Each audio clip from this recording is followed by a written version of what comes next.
Hey, what's up guys? Gons here for the Face Like the Sun YouTube channel. As promised, this is the conversation with Anthony Patch.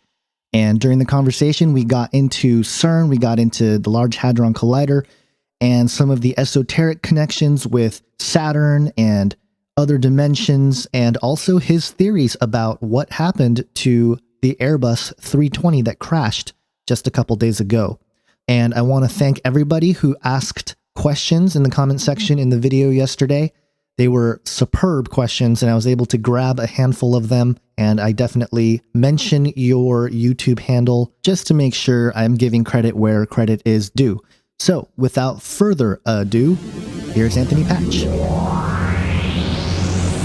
With me here today is Anthony Patch. He is the author of Covert Catastrophe and 2048 Diamond in the Rough, and also the science companion to that book. He runs anthonypatch.com. He's a researcher and obviously an author, and we're thrilled to have him here. Anthony, how you doing? Very good. Thank you, Gons. I appreciate you having me on. No problem. We appreciate you spending the time and taking the time to discuss some of the matters that we're seeing here with CERN and everything else. And I gathered some questions from some of the viewers of the Face Like the Sun YouTube channel. So I wanted to start off with a question that Amy Thompson had. And she wanted to know why she had never heard of something like CERN before in the mainstream media, if it was potentially such a destructive thing. Well, I think the fact that we have a mainstream media that essentially is state-controlled is indicative of her not hearing about it. It is kind of an esoteric in the sense of physics and the science world itself, and typically is beyond the normal radar, if you will, of people who are outside the sphere or outside the world of physics. And I say it's esoteric in the sense that it is very arcane type of physics. It's very specific and quite complicated in some respects. But I think it is also a deliberate action on the part of state-controlled, state-run media to not bring a lot of attention to the activities in Switzerland at CERN. And part of what we see with the military actions around the world also play a role in that distraction. So I'm not surprised that she's not heard about it. A great many people that I encounter have never heard of CERN.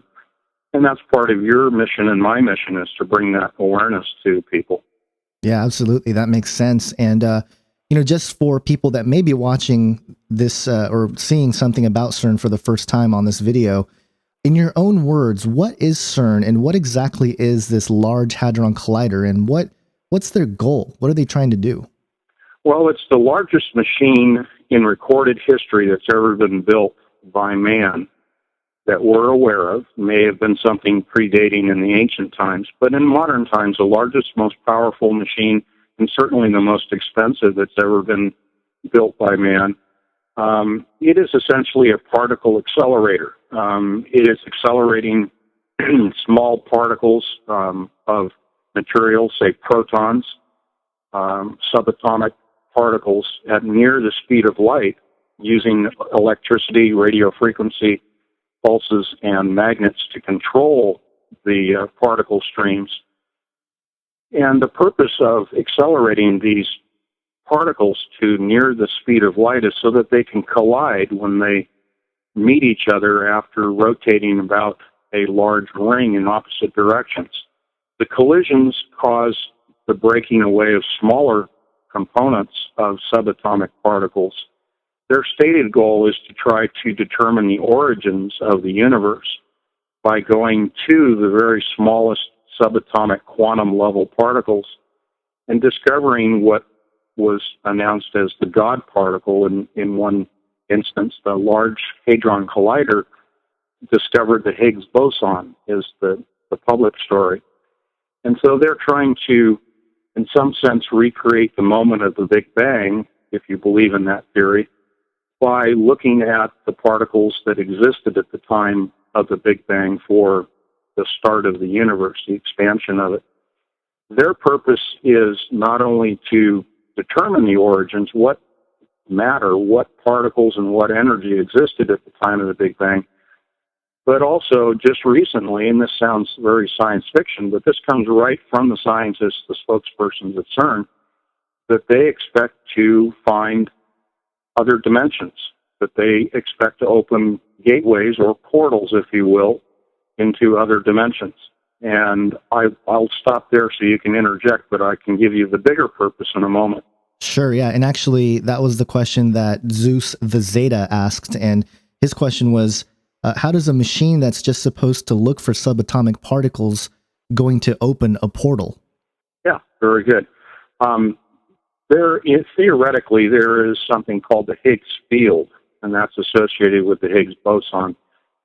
Scientists say that, and I don't necessarily adhere to this, but they say that the majority of the universe is made up of dark matter and dark energy, and what holds that together is what is described as the Higgs field, a matrix, if you will. And what they need to do is create enough energy, tera-electron volts, that will allow them to pierce the veil, to physically separate the fabric of space or the Higgs field itself. The Higgs field is theoretically comprised of what are known as WIMPs. These are small particles that are loosely bound together that comprise this physical matrix. And in order to separate these particles, they need sufficient quantities of energy. And at this point, it looks like 14 tera-electron volts or trillion electron volts are going to be generated in September at the Large Hadron Collider. Thus, when they generate these energies, they're able to direct them at a very small microscopic point. And that will essentially open this field by separating the matrix of the Higgs field. And that's a simple explanation. And again, that's all theoretical. Right. That's really interesting. Now, we'll get back into some of the, the portal opening kind of stuff in a moment, but there was a good question that was asked by Cathleen, and she asked, how does this research not generate a significant electromagnetic force with potential to do harm to adjacent populations or people that work, within the facilities? Because, she said that she works with MRI and understands the sort of the basic principles at a smaller scale, but she was wondering, how the workers and the people in the near vicinity, how do they protect themselves from, either electromagnetic radiation or electrogravitic effects and things like that? Gravitic, that comes into play with some recent events that took place with this German wings aircraft that crashed. Right. But I won't go off into that tangent, but keep in mind, for your audience to keep in mind the word gravitic, because we'll come back to that. Okay. Here's the issue, or the answer to that. Number one, the machine is located, as you know, 300 feet below ground. Also, the ring, the accelerator itself, of which there are 4 of them in succession, they're all linked together, but we'll focus on the main ring where the large collisions take place. All of that is located within a subterranean tunnel system, a circular tunnel system.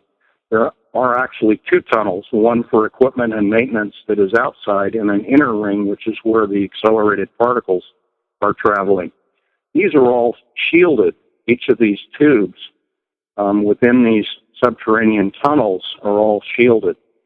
And they are also cooled for the purpose of cooling the magnets down because they're superconducting magnets. But the shielding is a combination of the Earth itself, the confinement of the beam of particles that is rotating through the ring, the confinement by the superconducting magnets, also is able to maintain the energies that are derived from the collisions from escaping beyond the detectors. There are 4 principal detectors within which the collisions take place of these beams. And if we had a graphic, it would be easier to represent this. But when the collision occurs, the energies that are generated by these collisions are actually captured within the detectors themselves. The detectors are massive, massive machines, multiple stories in height and length. And so they have shielding, and they also have the magnets to capture and control and confine the energies that are derived from the collisions themselves. So everything is pretty much shielded and protected. The workers, certainly, there's no one within these subterranean tunnels where the rings themselves are located, partly because it's so cold, colder than outer space in those tunnels, but also because of the danger of radiation. And should there be a catastrophic failure within the tube itself in the tunnel, it would be instantaneous death to anyone in that area. Right. And if it does open a black hole or something, then it'll be, I guess those workers up top will get sucked down or something. But that makes sense. But I guess a follow-up question to that would be, if the shielding is, so good and it's all protected, how could there be geological effects or in the ionosphere effects there? How does it escape, or how does it affect the outside world around CERN? Well, that's a great question, and it somewhat goes counter to what I just explained in the sense of it is well protected and well shielded, because I will backtrack and say that when the superconducting magnets that confine these particle streams into the ring are operating, they do generate significant amounts of magnetic energy due to the high current that is going on in the machine. Anytime you have large amounts of electricity and particles moving through them, you're generating large magnetic fields around the machine itself. So in the sense of protection from the radiation that is generated by these particles being collided, there's plenty of shielding in terms of the radiation, but the magnetic forces that are generated by the superconducting magnets cannot be isolated, and therefore we see the effects locally, gravimetrically within the planet itself, causing earthquakes, but also with the magnetosphere and the magnetopause surrounding our planet and shielding it from radiation and gamma rays from the outside. It is definitely morphing and changing when it is powered up, changing the magnetosphere. And so there is no effective way to prevent the magnetic forces that are generated by this electric machine from reaching outside the machine and affecting the planet and outside the planet. Yeah, that's interesting. I can see how that can be, I guess, protect the nearby humans and whatnot from, the immediate dangers. But then, there are certain aspects of just nature itself, I suppose, the fabric of creation that are, you can't contain even once you generate that sort of power and energy. But one more question before we get, a little bit more deeper into the rabbit trail, if you will. I've heard you talk about strangelets. What are strangelets and why are they significant? Yeah, strangelets are openly acknowledged as being produced by the Large Hadron Collider. They are termed or labeled as quark-gluon condensates rather than strangelets. The people at CERN do much to avoid hanging the name strangelets on the quark-gluon condensate that they're creating, because there are a lot of fears associated with that. And that's why I call the strangelets the cousins of the black holes, because everybody is fearful of black holes being created, much like Dr. Stephen Hawking has warned us that micro black holes could be created by the Large Hadron Collider. The people at CERN likewise do not want people to be afraid of their production of strangelets, because the name sounds so ominous, and therefore having the same associated fears that they have with the production of black holes. So to define a strangelet again, it is a non-naturally occurring particle. These are considered to be theoretical particles, but they have been acknowledged as being produced as recently as a paper that was published in August out of the Brookhaven National Laboratory with the Relativistic Heavy Ion Collider, the RHIC, which is right down the street from the Twin Towers, so to speak, from New York's Twin Towers, the former Twin Towers. The paper that was published acknowledged the successful production of strangelets, which they named as strangelets, having been produced in April of last year. The strangelets are produced likewise within the Alice detector, where the beams cross and the particles collide within the Large Hadron Collider. And these condensates are dangerous, and I'll stop there in case you want to interject, but I can go on with that. Yeah, go ahead and continue with that track for a few more minutes. I'm curious to hear where that's headed. Go ahead. Okay. Yeah, essentially strangelets, there are some characteristics to them that need to be explained. They have the ability, because they are stable particles, they have the ability to attract normal atoms to them.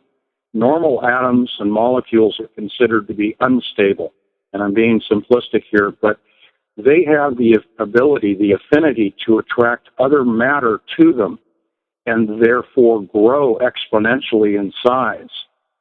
So they are very much like a black hole in the sense that they attract other things to them. They're not necessarily attracting light as a black hole does, but again, because they're the cousin of a black hole in my estimation, they attract matter to themselves and then grow in size. The other issue with them is that they are so heavy and dense that they fall through the floor of the detector. Again, lack of ability to shield everything that goes on at CERN. These strangelets escape from the detector, the Alice detector, passing through the Earth itself until they come to rest in the center, in the core of the planet. And at that point, they begin to grow. The other characteristic of strangelets, they are the most powerful explosives known to man. And so they are inherently dangerous to handle. And I'll stop there. Wow. Yeah, I mean, it's I'm picturing like a living goo type substance or something that's sinking deep into the Earth's crust, and that just sounds terrifying. But let's get into a little bit of the esoteric, even more esoteric, I suppose, elements of this, and then we'll get into the plane crash a little bit. But Luke Reynolds wanted to know more about the connection of CERN and Saturn, and he said that you've made the argument that they were trying to build a portal between the two, and asked if you can be more specific about this, and do you have any evidence other than the Saturn symbolism itself? Yes, I would refer anyone that's interested in this issue to the Thunderbolts project online.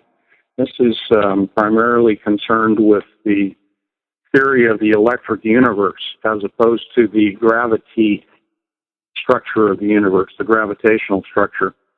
Again, I'll summarize this, but the electric universe postulates that there was no Big Bang. Also, that everything that we see in the universe is due to electrical energy, and that the planets themselves have a connection between them that is electric in the form of an electric plasma. We've all heard of dark matter and dark energy. That is part of the gravitational model, the Einstein standard model for the universe, which is based on gravity. Unfortunately, that theory and that model ignores the fact that most everything in the universe is comprised of electrical energy. And specifically, we're talking about electric plasma and plasma discharges that take place between heavenly bodies. This happens all the time between the Earth and the Sun, for example. But Hubble telescope, for example, has provided fantastic photographs of nebula that are essentially long, twisted ribbons that look very much akin to the human DNA in the sense that they're a twisted helix, a double-strand helix. Wow. And that is something that is typical of an electrical discharge. You can reproduce in the laboratory plasma, electric plasma, that will perform and behave exactly the same way in the laboratory as it does on the macro scale in the cosmos. Absolutely identical in their shape, their morphology, and the way that they behave. And therefore, what you're looking at essentially when I refer to the Hubble telescope image of a ribbon or a helix in the cosmos is a Birkeland current. A Birkeland current is two strands of charged particles in the form of a plasma that twists. And if you've ever seen those little plasma balls you can buy in the science stores, you can put your hand on the glass ball and the plasma will attract to your hand. Yeah. Those are Birkeland currents, and that happens throughout the universe. And in specific answer to Saturn used to, in ancient times, prior to the Greek gods, the Roman gods, all of the, Shiva, prior to all of those gods being created, we had what was known as the Golden Age. That's the theory, somewhat like the Garden of Eden. And back in the Golden Age, Saturn, Venus, and Mars were in alignment and in very close proximity to the planet Earth, and were in a vastly different position than they are now. And they were in a straight line. Picture Mars being first and closest to the Earth, and then Venus, and then Saturn behind. And Saturn, in fact, being so close, it blotted out the sun, and you'd only see the corona around the edges of Saturn. That's how close it was. There was a plasma connection, electric plasma connection, that was established through this alignment of those three planets and Earth. And you may have heard from Scripture Jacob's ladder and the coming and goings of angels on Jacob's ladder. Well, this is what Jacob's ladder is. It's a plasma conduit. I'm going to cut to the chase because we're limited on time, but what CERN is trying to do amongst their multitudes of uses and applications for this machine, their ultimate goal, we all have talked about the portal, but we need to go beyond the dimensional portal aspect of this. And why do you open a doorway?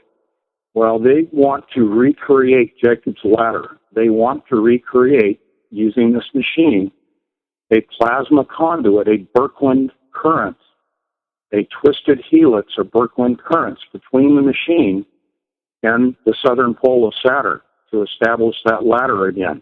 Wow. And I'm going to stop there because I know you'll have questions. Yeah, wow. I mean, I can probably stick on that topic forever, but I guess similar to that, there was someone named Ozricus, I think is the name. I don't know if I'm pronouncing that quite properly, but he said that in 2012, after firing up CERN, they were able to open portals, and the rumor is that they saw giants or Nephilim within it, and that there was an adiabatic quantum interdimensional computer that will solve equations and formulas in another dimension and give the solution back to ours with quantum processing and entanglement. Are these just rumors, or is there any truth to any of that? Yeah. I can tell that the person posting the question has been listening to me because I'm one of the very few people, I'm not puffing myself up here, but it just happens that I'm one of the few people who's even talking about the adiabatic quantum computer. Mm-hmm. And that's in my book, 2048, Diamonds in the Rough. But the adiabatic quantum computer is a quantum computer that does not use transistors. It uses qubits, and it processes a combinatorial program in another dimension. This is at the quantum level. It places a problem into another dimension and extracts the solution back into our dimension. Mm. This is a device that is being used in conjunction with establishing and controlling the portal that will be opened in September. They need this computer in order to establish the stability and the long-term maintenance of this opening, as well as the plasma conduit. Now, going back to the issue of 2012 and the accidental or brief opening of a portal, there's only been one published account of this that I have been able to find, and it appears to me that it may have been satire. I've not found anything that verifies or that we can actually be able to go to definitive. Confirm it, yeah. And so I sidestep it a little bit. I say that, well, the lack of information may be an indication of a cover-up, but the other is it was published on April 1st, which is our April Fool's Day. Right. So I want to sidestep it a little bit only because I haven't been able to vet the sources, but The other issue is it's very probable that they did accidentally, and that was part of the reason that the magnets were suddenly quenched, which is a catastrophic shutdown of the magnets, which essentially destroys them, and that's why they've spent 2 years replacing them. But the other reason for the shutdown of the machine was they needed to achieve higher power levels, and they could not do that with the existing magnets that they had. So there may be a little tongue-in-cheek there, but it's not beyond the realm of possibility. Right. Okay. Yeah. I mean, yeah, that's that kind of stuff. It's difficult to vet some of those things. I mean, they're not going to publish, oh, we saw Nephilim, through a portal.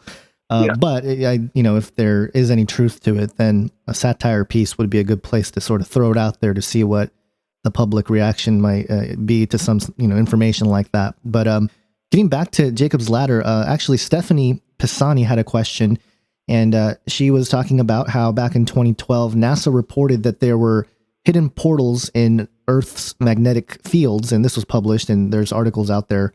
And so her question, and I guess it ties into what you just talked about with Jacob's Ladder, but with these known portals or wormholes that exist already in Earth's magnetosphere, what sort of effect does the CERN project have on already existing portals? Yeah, that's an excellent question. I'm aware of the satellites that have been in geosynchronous orbit monitoring the multiple sites where we have very small portals that appear to be opening because of the disturbances in the magnetosphere around the planet. And those disturbances are naturally occurring because of gamma rays that come in from other celestial bodies, as well as the effects of the sun itself with solar wind and those accelerated particles. These are momentary portals, and they're considered to be portals simply because it appears that they're distorting time and space in a specific location and a specific locale, and that's due to the effect of accelerated particles that are coming towards the planet. And this goes back to the electric theory, the Thunderbolts project.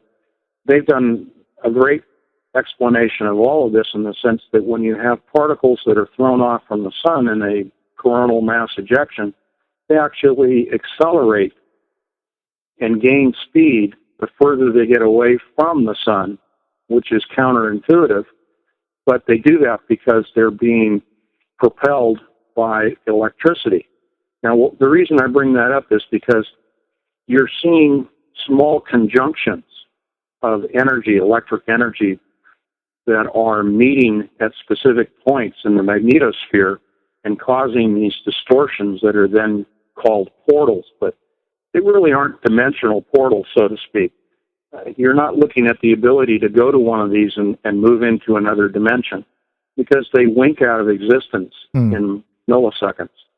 But they are akin to what this machine is trying to create. And again, that is a stable portal in the Higgs field, and then the projection or production of a plasma conduit through that portal. That's really fascinating. Some of this, I appreciate your ability to sort of dumb it down for the rest of us, because some of this is pretty intense, but I've been able to track with you for most of this. But let's get into the plane crash a little bit as well, because, that's kind of been the big story this week is the A320 going down in the French Alps. What do you think happened there? And do you think there's any connection to CERN at all? There's a confluence of incidents that have occurred. On the 21st of March, which predates the plane crash, we had the grounding out and shorting out of one of the sectors of magnets within the Large Hadron Collider. Now, again, I have to couch what I say because I'm only taking it from CERN, and I don't always believe everything they tell me. But on the 21st, they had the magnets shut down. And then we have on the 24th, the aircraft going down. Now, that's quite a span of time to have a correlation between those two events. Right. I will give you two things. We mentioned gravimetric effects, which essentially is a gravity wave that moves through the crust of the planet.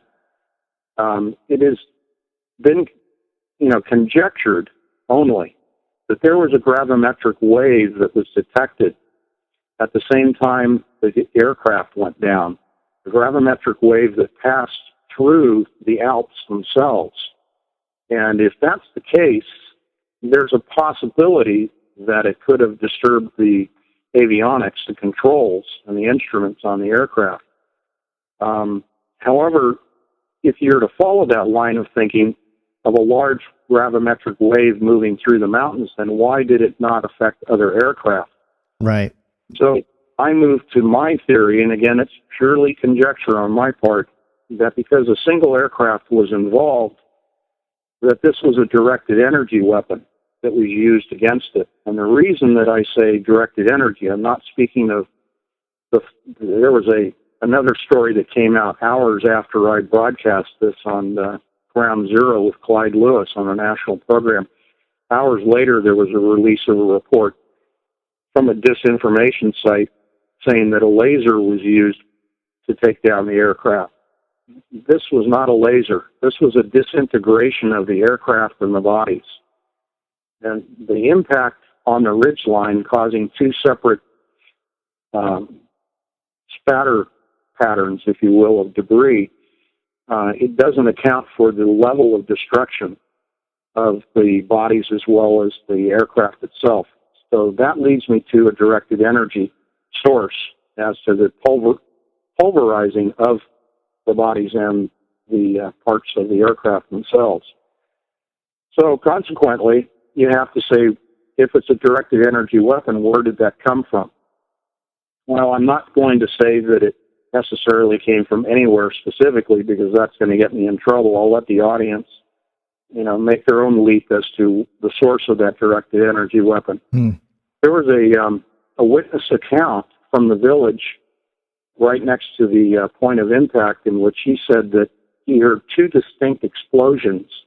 Each explosion prior to the impact of the aircraft lasted as long as 8 seconds apart apiece. Now, if that's the case, then we have a buildup of energy occurring and a long explosion taking place because of the disintegration effect of the aircraft. So I'll stop there. Yeah, it seems similar to some of the 9/11 reports as well, that there were some different explosions, not just the one with the planes hitting. But I think you're onto something with the directed energy weapon, because there was someone named Lil Kira 227 who posted just her thoughts on the whole situation with the crash, and she was suggesting that cremating at the optimum temperature for a human body is 1400 to 1800 degrees, and it takes about 2 to 2.5 hours to cremate completely. So her suspicion was raised when, how is it possible that in a plane crash, all these bodies were just completely incinerated, or, a large portion of it anyway, when it takes 2 to 2.5 hours at, roughly 14 to 1800 degrees for that to happen. So a directed energy weapon would make a lot of sense if that's really what happened. Yeah, I would agree with her.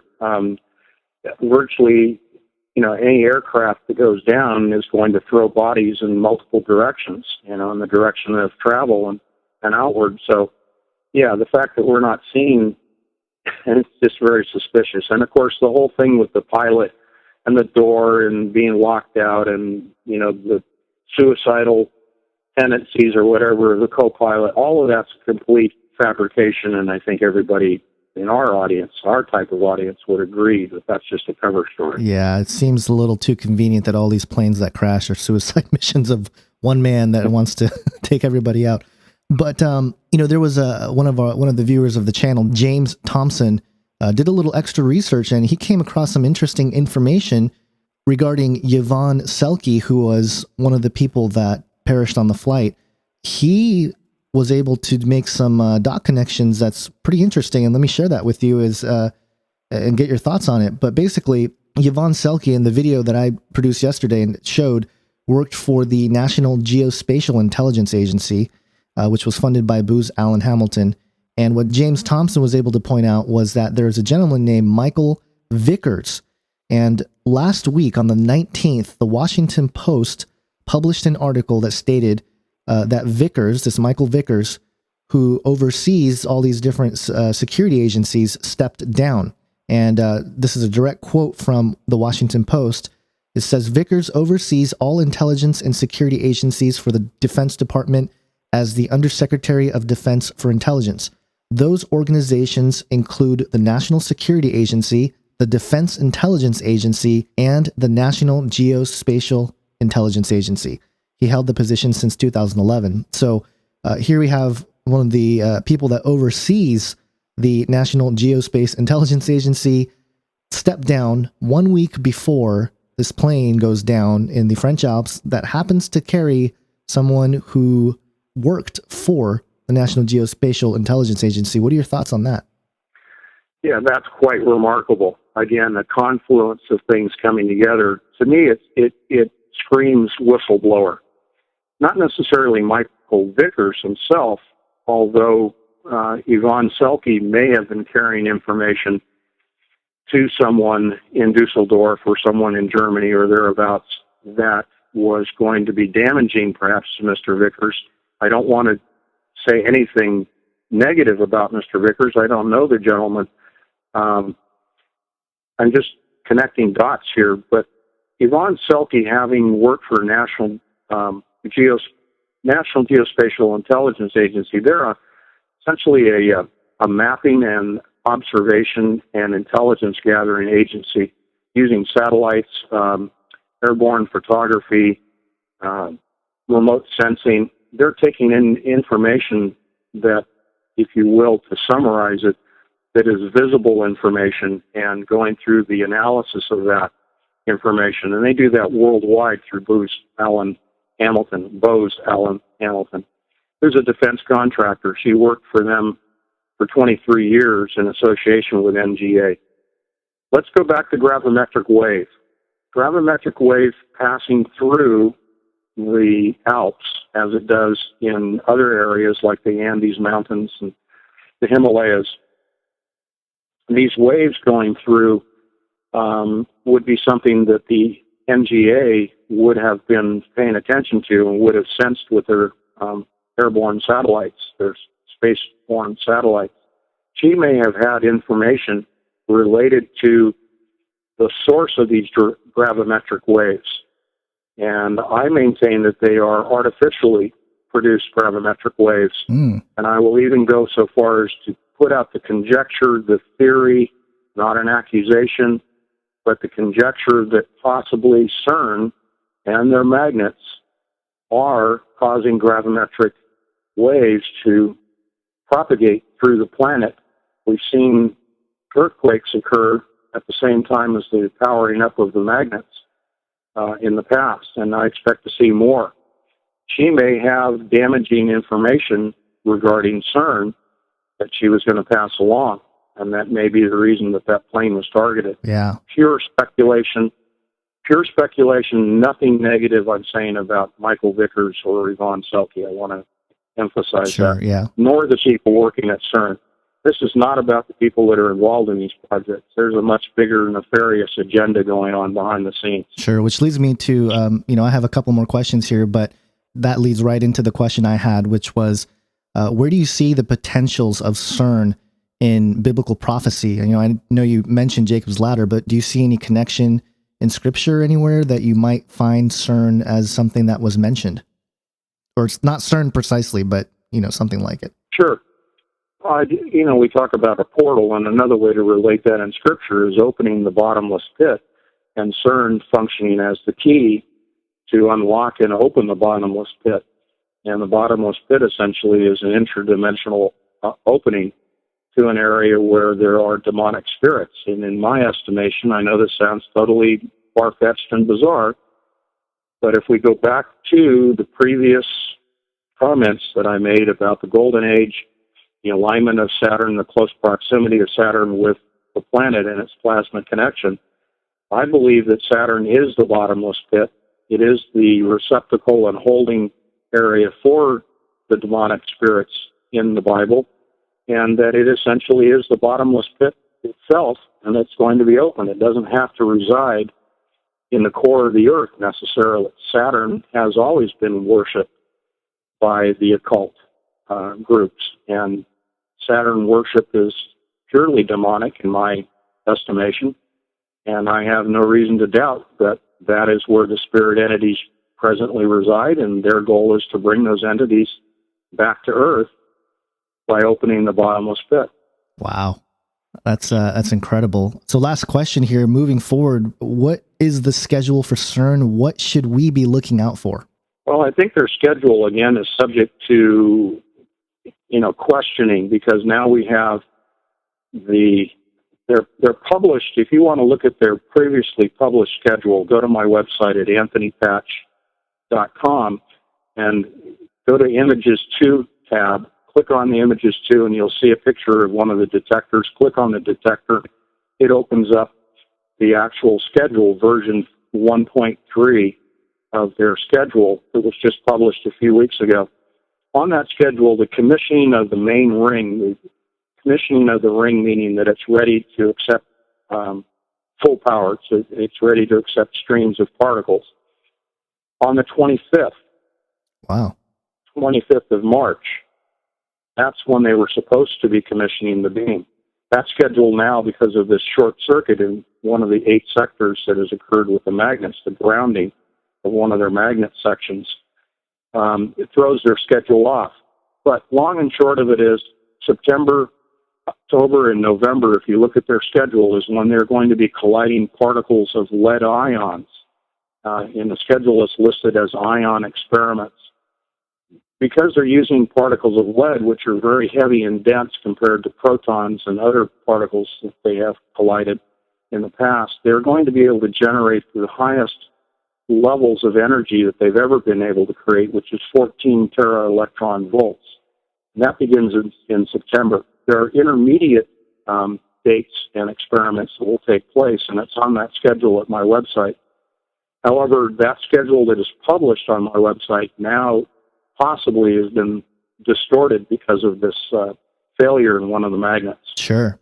Yeah, that's incredible. So, I mean, that kind of stuff is, I guess we'll just have to keep track of what's happening, keep a close eye on what's happening, and, use, I guess, the published schedule as sort of a roadmap, but, shift things around as things occur. But let's wrap it up here. Where can people find your work? Well, if they go to anthonypatch.com, they can see on my homepage where I've put out some of the dates that tentatively had been scheduled, as I mentioned, and the power levels. And it also indicates the power level threshold of 10 TeV, which is a production of strangelets. But not to get too far off into that, my website does not have a lot of information on it for the specific reason that I would encourage people to read my books. And you can see the list of subjects at my website that I cover in my books. It's quite a bit. There's transhumanism, there's quantum computers, there's CERN, of course, particle accelerator. There's quite a bit that's going on in my books. And my books are designed for the person who's never heard of CERN, who's never heard of so-called chemtrails. The subjects are arranged in a buffet style so that you can get a taste of subjects you've never heard of before, and then if you choose to pursue those and learn more about those subjects, it'll pique your interest and at least bring them to your attention.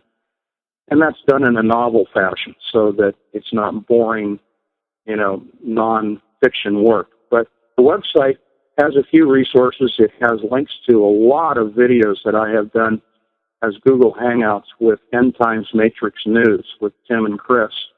And there's an awful lot of information that we cover in those Google Hangouts. And also I have some of my own YouTube videos on there. So a great amount of information is provided in the form of conversations rather than written out on the website. I hope that helped. So there you go. That was my conversation with Anthony Patch. We actually got into a short conversation afterwards about transhumanism and the connection with CERN and what's going on there. And there's some more fascinating stuff that he's looked at, and it's quite remarkable. So I recommend you check out his website and check out his books, and I think you guys can get a lot out of it. And I appreciate everybody who asked questions again. Thank you so much. I think this conversation was that much better because of your questions.